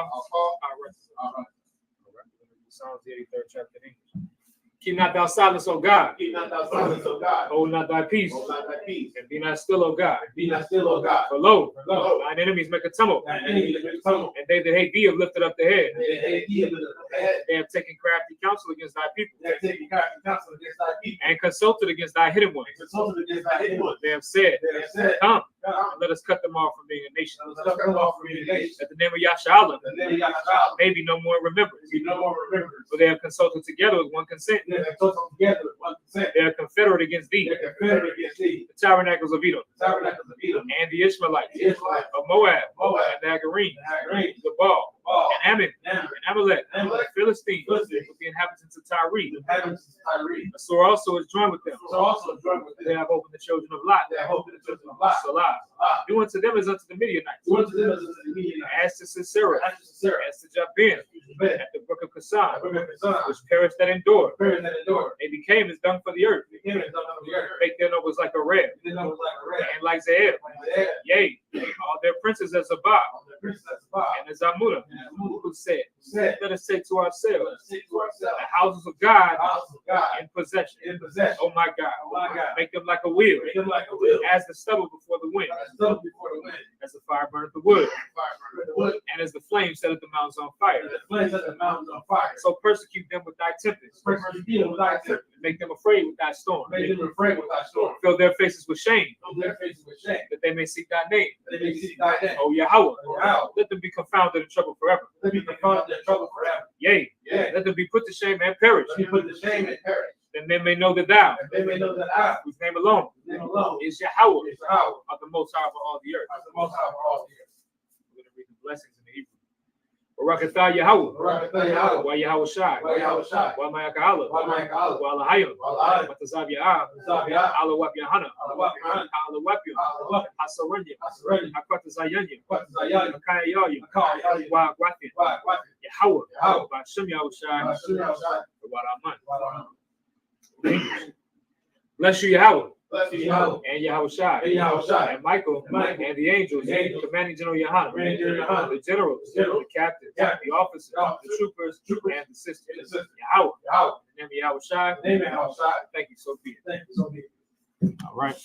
Sorry about your shot. Seated. Any brother that would like to be anointed with oil, you can step up to the front.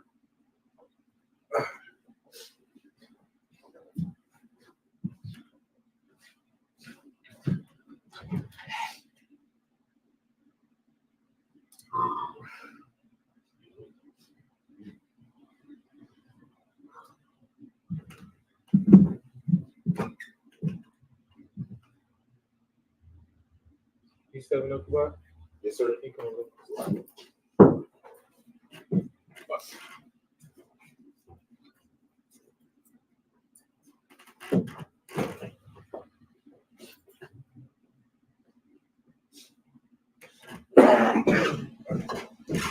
All right, y'all know the drill.